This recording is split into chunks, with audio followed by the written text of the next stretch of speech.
ఒక వారం 10 రోజులుగా ఒక సుదీర్ఘమైన చర్చ జరుగుతూ ఉంది మీడియాలో, అలాగే పౌర సమాజంలో కూడా జరుగుతూ ఉంది. ఆ వర్గాల నుంచి ఉన్నటువంటి మేము ఈ జరుగుతున్నటువంటి పరిణామాలు, ఈ రాజకీయ పార్టీలు చెప్తున్నటువంటి అంశాలు నిజంగా ఇవి ఎంతవరకు వాస్తవ రూపంతో కూడుకున్నాయి, లేదంటే ప్రజల్ని మభ్యపెట్టడానిక, ఏ అంశాలతో ఈ పార్టీల ఎజెండాగా మారింది, ఇది దీంట్లో అవుట్పుట్ ఏంది, ఫైనల్ రిజల్ట్ ఏందనేటువంటి అంశాలను కూడా మేము బీసీజేఏసీగా ఎప్పటికప్పుడు పరిశీలిస్తున్నాం. దాంట్లో భాగంగా మేము గత 2-3 రోజుల నుంచి ఇదే అంశాలపైన వివిధ డేటాను సేకరిస్తూ నిన్న రాత్రి వరకు కూడా అందరం కూర్చొని వ్యవహారం చేయడం జరిగింది. కాంగ్రెస్ పార్టీ 42% రిజర్వేషన్ పేరుతో విద్యా ఉద్యోగాలు అలాగే స్థానిక సంస్థల ఎన్నికల్లో ఇవ్వాలనేటువంటి ఉద్దేశంతో అసెంబ్లీలో మండలిలో బిల్ పెట్టి ఆ బిల్లును గవర్నర్కు పంపి గవర్నర్ ద్వారా రాష్ట్రపతికి, తద్వారా 9th షెడ్యూల్ కార్యక్రమానికి పంపించడం జరిగింది. పంపించిన తర్వాత మళ్ళీ ఆర్డినెన్స్ అనేటువంటి కొత్త కార్యక్రమాన్ని తీసుకుంది. ఇక్కడ గమనించాల్సిన ఈ ఆర్డినెన్స్ లో కేవలం స్థానిక సంస్థల ఎన్నికల అంశం మాత్రమే ఉంది. విద్యా ఉద్యోగాలకు సంబంధించినటువంటి చర్చను అప్పుడే కట్ చేసిరు. మరి వాస్తవానికి స్థానిక సంస్థల ఎన్నికల్లో బీసీల ప్రాతినిధ్యం ఎట్లా ఉంది? 42% వరకు మేము ఇస్తామనేటువంటి మాట ఆ రోజు యాదన్న ఆ రోజు అన్ని పార్టీలు అసెంబ్లీలో ముక్త కంఠంతో ఏకగ్రీవంగా అటు కాంగ్రెస్ పార్టీ మేము తెస్తున్నామని, మేము మద్దతు ఇస్తున్నామని చెప్పి భారతీయ జనతా పార్టీ దీన్ని వెంటనే ఇంప్లిమెంట్ చేయాలి అని చెప్పి బీఆర్ఎస్ పార్టీ, ఆఖరికి లెఫ్ట్ పార్టీలు కూడా బీసీల వాటా తేల్చాలనేటువంటి మాట చెప్పారు. ఎంఐఎం కూడా ఓకే అనే. ఇక దీనికి అడ్డు ఎవరు లేరు. ఇక్కడ రాష్ట్రంలో 42% రిజర్వేషన్ అనేటువంటి అంశానికి అడ్డు ఎవరు లేరు. కానీ ఎందుకు ఆగిపోతుంది? ఎందుకు ముందుకు పోవడం లేదు? ఇక్కడ Congress party, BRS party, Bharatiya Janata party ఈ 3 పార్టీలు ఆడుతున్నటువంటి ఒక నయా నాటకాన్ని ఇవాళ మీ ముందుకు తీసుకొస్తా ఉన్నాం. సర్పంచ్ ఎన్నికలలో, ఎంపీటీసీ ఎన్నికలలో బీసీలకు 42% రిజర్వేషన్ తీసుకొస్తామనే మాట చెప్తా ఉంటే ఇక్కడ మా దగ్గర ఉన్నటువంటి డేటా ప్రకారం ఇప్పటికే 45% రిజర్వేషన్, 45% సీట్లు బీసీలకు లభిస్తా ఉన్నాయి. ఇక్కడ 45% సర్పంచులు, 45% ఎంపీటీసీలు బీసీలే ఉన్నారు. ఇది 2014-16 డేటాను తీసుకుంటే 45%, తాజాగా అది 50% పోయింది. ఆల్రెడీ లోకల్ బాడీ ఎన్నికలలో బీసీలకు దక్కుతుంది దాదాపు 50% వాటా. అంటే మీరు ఏం చెప్తా ఉన్నారు? దీని ద్వారా మేము 42కు మిమ్మల్ని ఫిక్స్ చేస్తామని చెప్తా ఉన్నారు. దానికి ఉదాహరణగా ఎస్, మీరు ఇస్తాన్న 42% రాజ్యాంగబద్ధంగా రిజర్వేషన్ పరంగా దక్కితే ఓకే, కానీ ఇంకొక కుట్ర దాగింది. రేపు పొద్దున మీరు 9th షెడ్యూల్లో పెట్టించి దాన్ని ఆ విధంగా తమిళనాడు తరహాలో ముందుకు తీసుకొస్తా అంటే ఓకే, కానీ కొత్త కుట్రకు కాంగ్రెస్ పార్టీ చెప్తా ఉంది మేము పార్టీ పరంగా కూడా టికెట్లు ఇవ్వడానికి సిద్ధంగా ఉన్నామని. ఆ 42 బీసీలకు ఇచ్చి తతిమే ఎవరికి ఇస్తావు? మరి మిగతా ఎవరికి ఇస్తావు? ఆల్రెడీ మేము 50% లోకల్ బాడీ ఎంపీటీసీ సర్పంచ్ ఎన్నికల్లో 50% మేము ఉన్నాం కదా, మాకు ఆ డాటా ఉంది. వీళ్ళకే నేను కట్ చేసి ఇస్తావు. అట్లెట్లా మళ్ళన్నా మరి జనరల్ అయినప్పుడు అందరు పోటీ చేయొచ్చు కదా అనేటువంటి చర్చ మీడియా వర్గం నుంచి కూడా వస్తుంది. ఇక్కడ 2019 జెడ్పీటీసీ ఎలక్షన్ తీసుకుంటే ఈ జెడ్పీటీసీ ఎలక్షన్ లో జనరల్ కేటగిరీలో జరిగిన మోసాన్ని ఒకసారి మీకు వివరిస్తా. మొత్తం 539 జెడ్పీటీసీ స్థానాలుంటే ఎస్సీలకు 94 రిజర్వ్డ్ కాబడ్డాయి, ఎస్టీలకు 79 రిజర్వ్ కాబడ్డాయి, బీసీలకు 92 రిజర్వ్ కాబడ్డాయి. ఇక్కడ ఈ ఎస్సీ ఎస్టీ బీసీలకు సంబంధించినటువంటి రిజర్వేషన్ పోగా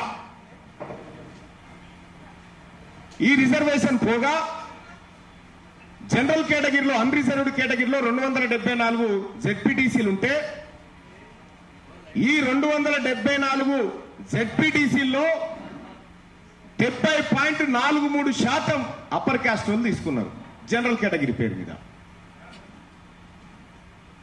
అలాగే బీసీలు కేవలం 27% మాత్రమే ఇక్కడ దక్కించుకోగలిగినారు జనరల్ కోటాలో.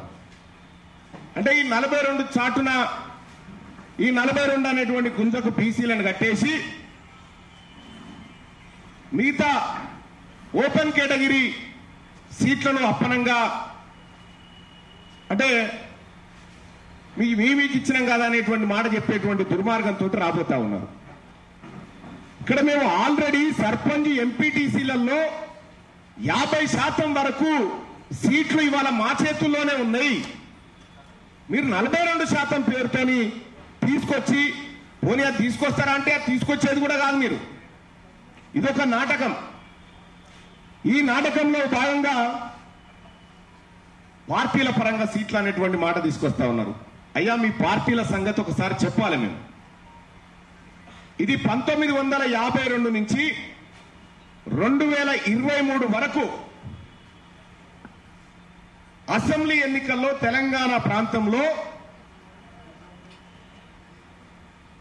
ఓ 50 ఏళ్ళు కాంగ్రెస్ పార్టీ, ఓ 10-15 ఏళ్ళు తెలుగుదేశం పార్టీ, ఓ 10 ఏళ్ళు బీఆర్ఎస్ పార్టీ. వీళ్ళ పరిపాలనలో బీసీలకు దక్కినటువంటి అవకాశాలను ఒకసారి పరిశీలిద్దాం. ఎందుకు అవసరం వచ్చింది బీసీలకు రిజర్వేషన్ అనేటువంటి అంశం తీసుకుంటే 1952లో బీసీలకు 8 సీట్లు ఇచ్చి తెలంగాణ ప్రాంతంలోనే 65 సీట్లు అప్పర్ క్యాస్ట్ వాళ్ళు తీసుకున్నారు. బీసీలకు 8 సీట్లు ఇచ్చి 89% సీట్లు వాళ్ళే పంచుకున్నారు. అలాగే ఆ తర్వాత జరిగిన ఎన్నికల్లో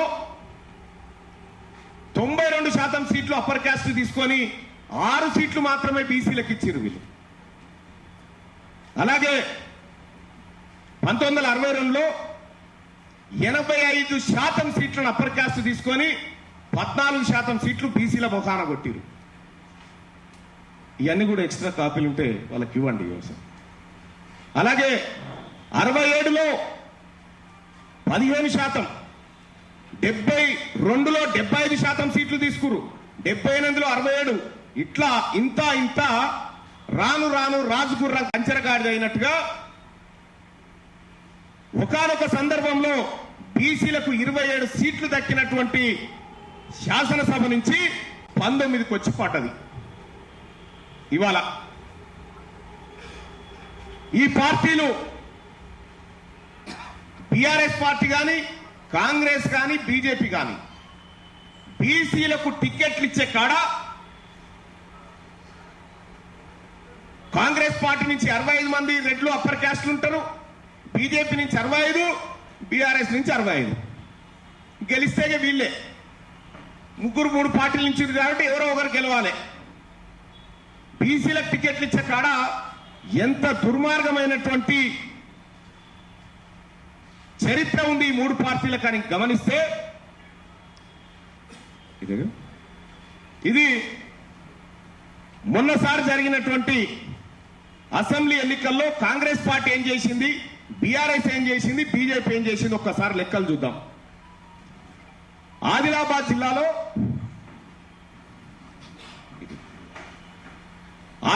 జిల్లాలో ఆ లైట్ ఫోకస్ కి ఇది కనిపించలేదు నాకు వైసా. Right, thank you.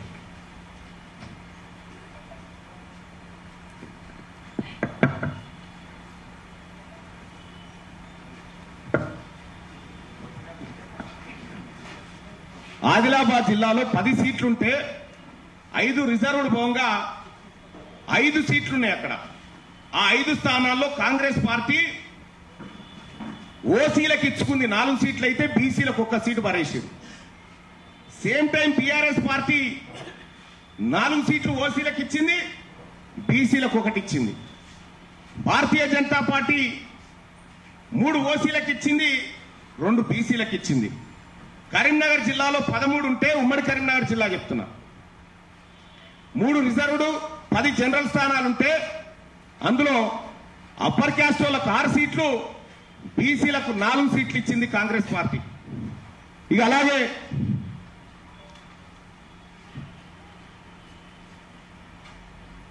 BRS party ఇదే కరీంనగర్ జిల్లాలో అప్పర్ క్యాస్ట్ వాళ్లకు 70% సీట్లు ఇచ్చింది.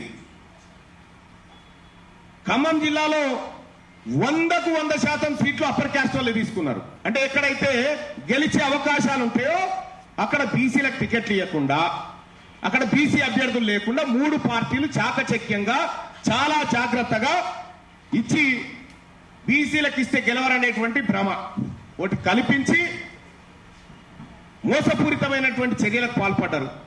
నిజామాబాద్ జిల్లాలో 8 జనరల్ స్థానాలుంటే 8కి 8 అప్పర్ క్యాస్ట్ కి ఇచ్చింది కాంగ్రెస్ పార్టీ, 1 బీసీకి ఇయ్యలే. బీఆర్ఎస్ పార్టీ మెజార్టీ సీట్లు అప్పర్ క్యాస్ట్ కే ఇచ్చింది. బీజేపీ కూడా 75% సీట్లు అప్పర్ క్యాస్ట్ కే ఇచ్చింది. వరంగల్ జిల్లాలో 86% సీట్లు అప్పర్ క్యాస్ట్ కే ఇచ్చారు. బీఆర్ఎస్ అదే, బీజేపీది కూడా అదే. అయ్యా, ఈ పార్టీలకు భారత రాజ్యాంగం, ఉమ్మడి నల్గొండ జిల్లా కూడా పరిస్థితి అదే. 9 జనరల్ స్థానాలుంటే 8 స్థానాలు ఓన్లీ రెడ్లు తీసుకున్నారు, 1 మాత్రం బీసీకి బిచ్చం వేసినట్టు వేసారు. ఇక్కడ మీ పార్టీలో అవకాశం ఉండి టికెట్లు ఇచ్చే కాడ మీ పార్టీలు మా బీసీలకు టికెట్లు ఇవ్వకుండా కనీసం 42% సీట్లన్న వీళ్ళకి ఇవ్వాలన్న సోయి లేకుండా ఉన్నటువంటి మీ పార్టీలు 42% రిజర్వేషన్ తీసుకొచ్చి మా బీసీలను ఉద్ధరిస్తారంటే మేము నమ్మడానికి సిద్ధంగా లేము. ఇక హైదరాబాద్ ఓల్డ్ సిటీలో ఈ 3 పార్టీల డ్రామాలు చూడుర్రి. 7 జనరల్ స్థానాలుంటే ఇక్కడ ఈ 7 జనరల్ స్థానాలుంటే కాంగ్రెస్ పార్టీ 5 సీట్లు బీసీలకే ఇచ్చింది. ఇలా 5 సీట్లు బీసీలకే.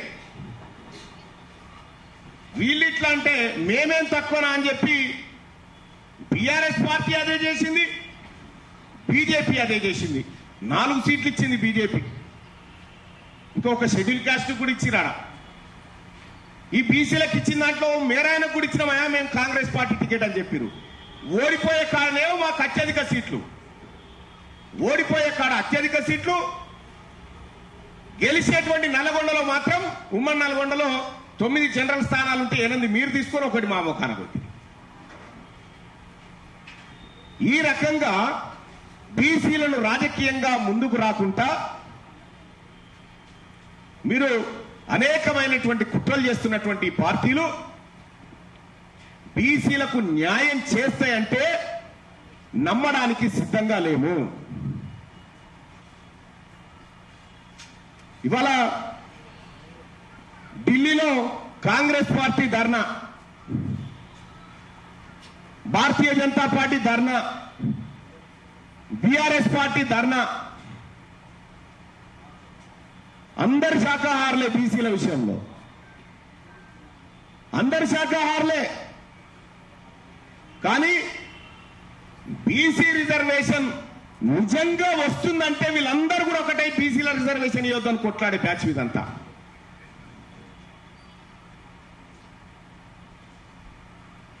ఇప్పుడు మీరు మాకు ఈ సమావేశం ముఖ్య ఉద్దేశం ఏంటంటే మీరు మాకు 42 ఇచ్చుడు కాదు నాయన. మొన్ననే ముఖ్యమంత్రి గారు సమగ్ర కుటుంబ సర్వే చేస్తే మేము తప్పన్నా వాళ్ళు ఒప్పన్నారు. మీ లెక్కలే రైతు పరి, మీ లెక్కలే రైతు. తెలంగాణ రాష్ట్రంలో మీ జనాభా 15% చూపించారు కదా, లోకల్ బాడీలో 15% మీరు తీసుకొని మిగతా మాకు ఇచ్చేసేయండి.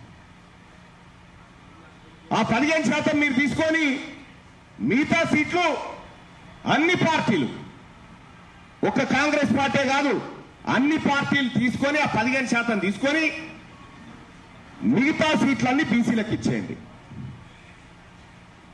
ఒకవేళ మీరు పార్టీ పరంగా ఇయ్యదలుచుకుంటే మా 42 కోత కాదు, మీ 15 కోత పెట్టుకొని మిగతా అని మాకని చెప్పండి.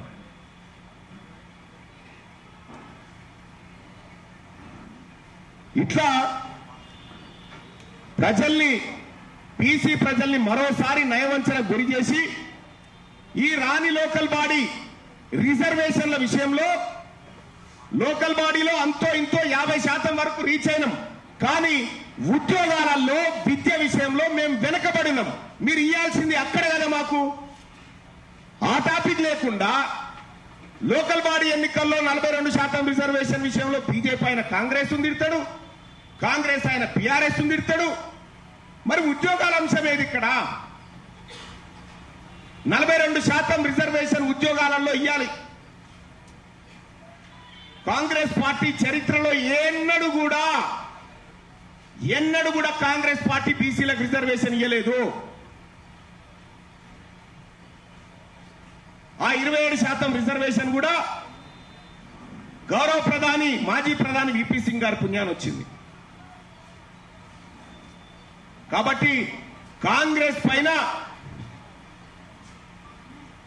బీసీ ప్రజలు ఇలా అనుమానంతోనే చూస్తా ఉన్నారు. అటు భారతీయ జనతా పార్టీ వాళ్ళు ముస్లింల పేరు మీద వాళ్లకు అంశం కావాలి కాబట్టి ఆ రిజర్వేషన్ ముస్లింలకు ఎట్లిస్తారని మాట్లాడుతూ ఉన్నారు. మీరు గుజరాత్లో ఇచ్చుకోవచ్చు, దేశవ్యాప్తంగా ఎక్కడైనా ఇచ్చుకోవచ్చు, కానీ ఇక్కడ మాత్రం ఇవ్వద్దట. నిజంగా వీళ్ళకి చిత్తశుద్ధి ఉంటే, ఇయ్యాలనేటువంటి ఆలోచనే ఉంటే ఈ పార్టీలు ఇంత దుర్మార్గంగా మెలికలు పెట్టి మాట్లాడవు. చట్టసభలో కూర్చున్నాం కదా, ముఖ్యమంత్రి గారు నేను ఈ వేదిక నుంచి చెప్తా ఉన్నా, ఈ 15% లెక్క మీరు తీసుకున్నారు కదా, మీ లెక్క ఆ 15% తేల్చడం కోసం ఒక రిటైర్డ్ జడ్జితో కమిటీ వేసి అన్ని పార్టీల నుంచి ఎట్లయితే అసెంబ్లీలో ఏకగ్రీవంగా పాల్గొనే పార్టీలు, ఆ పార్టీలు అన్ని పార్టీల నుంచి మీ నాయకత్వాన్ని, బీసీ నాయకత్వాన్ని, మళ్ళా బీసీలు ఎవరైతే ఉన్నారో ఆ నాయకత్వాన్ని పంపించి రిటైర్డ్ జడ్జి గారి ఆధ్వర్యంలో కమిటీ వేసి ఈ 15% సీట్లు మీరు తీసుకోరు. మీరు కొద్దిమంది ప్రజలు, మా మెజార్టీ ప్రజలకు ఇయ్యలేరు, కానీ మేము మెజార్టీ ప్రజలు మేము ఈ 15% వేయడానికి సిద్ధంగా ఉన్నాం. మీ 15% లోకల్ బాడీలో 15% సీట్లు మీకు ఇవ్వడానికి మేము సిద్ధంగా ఉన్నాం. దానికి రాష్ట్ర ప్రభుత్వం ఏ విధంగా పోతుందో ఈ 15% తీసుకోవడం విషయంలో మీరు ముందుకు రండి, మేము సిద్ధంగా ఉన్నాం. ఇక రెండో విషయం, ఇవాళ 60,000 ఉద్యోగాలు భర్తీ చేసినా అని చెప్పి ముఖ్యమంత్రి గారు చెప్తా ఉన్నాడు. సరే, మీరు చేసిరా, వాళ్ళు చేసిరా, ఎవరో చేసిరు, కానీ ఈడబ్ల్యూఎస్ కోటా ద్వారా ఈడబ్ల్యూఎస్ ఎంత వస్తుంది? పోయి నెక్స్ట్ దాదాపు 42% రిజర్వేషన్ కనుక మాకు ఇంప్లిమెంట్ అయినుంటే కనీసం 10,000 ఉద్యోగాలు మా బీసీ బిడ్డలకు వచ్చేటివి. ఇస్తాన్న 27% రిజర్వేషన్ కూడా మాకు దక్కట్లేదు ఉద్యోగాల దగ్గర.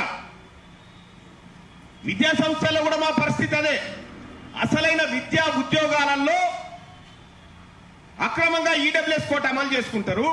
ఈడబ్ల్యూఎస్ కోటా లేని లోకల్ బాడీలో మాకు ఇస్తామని చెప్పి మభ్య పెట్టుకుంటూ వస్తూ ఉంటారు. ఇంకెన్ని రోజులు మభ్య పెడతారు మమ్మల్ని? అందుకోసమే నేను బీసీ సమాజానికి రిక్వెస్ట్ చేసి చెప్తా ఉన్నా, వీళ్ళు మనని 42కు 42 కాడికి తీసుకుపోయి మిగతా జనరల్ సీట్లను కబ్జా పెట్టాలనేటువంటి ఒక కుయుక్తులు పన్నుతా ఉన్నారు. ఇక్కడ ఎక్కడ కూడా బీసీలకు న్యాయం జరగలే. కేంద్ర ప్రభుత్వం 27% మండల్ కమిషన్ ఆధారంగా రిజర్వేషన్ ఇచ్చినప్పటికీ కూడా పార్లమెంట్ లో పి చిదంబరం గారు అడిగినటువంటి ప్రశ్న ఇది. క్వశ్చన్ నెంబర్ 3231 ప్రకారం 9th ఆగస్టు 2021 లో అడిగిండు. మొత్తం కేంద్ర ప్రభుత్వ ఉద్యోగాలలో ఓబీసీల వాటా ఎంతుందా అని అడిగితే రిజర్వేషన్ వచ్చిన తర్వాత 30 ఏళ్లకు కూడా 20% దాటలేకపోయింది రిజర్వేషన్. ఇక్కడ కదా మేము వెనుకబడ్డది. ఈ ఉద్యోగాల విషయంలో వెనుకబడ్డాం. ఇవాళ భారతీయ జనతా పార్టీ మహిళలకు రిజర్వేషన్ తీసుకొస్తా ఉంది చట్టసభల్లో. మరి అందులో మా బీసీ మహిళలు ఉన్నారా? మా బీసీ మహిళలకు ఎందుకు వాటా లేదు? అవకాశం ఉన్న కాడ మీరు ఇయ్యరు, కానీ ఒంటె పెదవులకు నక్కాశ పడ్డట్టుగా మమ్మల్ని ఆ 42 అనేటువంటి ఉట్టికాడ కట్టి అవకాశం ఉన్న మీరు ఇవ్వరు. ఇవాళ ఇదే కాంగ్రెస్ పార్టీ మీ చేతులున్న కార్యక్రమాలు చేయకుండా 42% మంత్రి పదవులు బీసీలకు ఇయ్యంగా ఏ రాజ్యాంగం అడ్డుకోదు. 42% కార్పొరేషన్ పదవులు బీసీలకు ఇస్తే అడ్డుకునేవాడే లేడు. 42% కాంట్రాక్టులు 2023 నుంచి 2024 ఎండింగ్ వరకు 1,08,000 టెండర్లు పడ్డాయి. ఇందులో 42% టెండర్లు బీసీలకు ఇస్తాన్నారు కదా. ఇవి ఇస్తా అంటే కూడా ఎవరు అడ్డుకోకపోతుండే. అవకాశం ఉన్న కాడ మీరు ఇవ్వకుండా ఏదైతే క్లిష్టంగా ఉంటుందో దాని చుట్టూ మమ్మల్ని తింపి మీరు ఓట్ల రాజకీయం, ఓట్ల లబ్ధి కోసం ఇవాళ ప్రయత్నాలు చేస్తా ఉంటే కాంగ్రెస్ పార్టీని నమ్మడానికి బీసీ ప్రజలు సిద్ధంగా లేరు. ఇక బీజేపీ పార్టీ 42% విషయంలో ముస్లింల విషయం చెప్పుకుంటూ పబ్బం గడుపుతా ఉన్నది. భారతీయ జనతా పార్టీ హిస్టరీలో కూడా ఏ ఒక్కనాడు బీసీల కోసం మంచి చేసే రిజర్వేషన్ కార్యక్రమాన్ని తీసుకొచ్చిన దాఖలాలు లేకపోగా ఈ బీసీ నిరుద్యోగుల పొట్టగొట్టే విధంగా ఈడబ్ల్యూఎస్ రిజర్వేషన్ తీసుకొచ్చింది. ఈ ఈడబ్ల్యూఎస్ ని చెప్పా పెట్టకుండా, ఎలాంటి కమిషన్ వేయకుండా అప్పనంగా దొంగతనంగా 10% ఇంప్లిమెంట్ చేసింది బీఆర్ఎస్ పార్టీ. ఈ ముగ్గురు తోడు దొంగలు కలిసి బీసీలకు 42% రిజర్వేషన్ తీసుకొస్తా, నువ్విస్తావా, నేను కట్టుబడున్నా ఒగల్ని బట్టకొగలు వాళ్ళ ధర్నాలు చేస్తా ఉంటే మీ నిజాయితీ ఏంటో మీ గత చరిత్ర చూస్తే అర్థమైతా ఉంది. నేను తెలంగాణ రాష్ట్రంలో ఉన్నటువంటి 2 కోట్ల మంది బీసీ ప్రజలకు శిరస్సు వంచి నమస్కరించి వేడుకుంటా ఉన్నా. వీళ్ళెన్నడూ కూడా మనకు మంచి చేయరు. ఈ ప్రజలు ఆలోచన చేయాల్సింది, ఆల్రెడీ మనం ఎంపీటీసీ జెడ్పీటీసీల దగ్గర 50% రిజర్వేషన్, జనరల్లో కూడా పోటీపడి 50% మనమే ఉన్నాం కదా. మరి 42 తెచ్చితే అంటున్నటువంటి డ్రామా ఏంది? అందుకోసమే బీసీ ప్రజలారా, మరోసారి మనం అప్రమత్తంగా ఉండాలి. ఈ నయవంచకులు దిగిర్రు. ఈ నయవంచకుల పట్ల మనం అప్రమత్తంగా ఉండాలి. ఆయా పార్టీలలో ఉన్నటువంటి బీసీ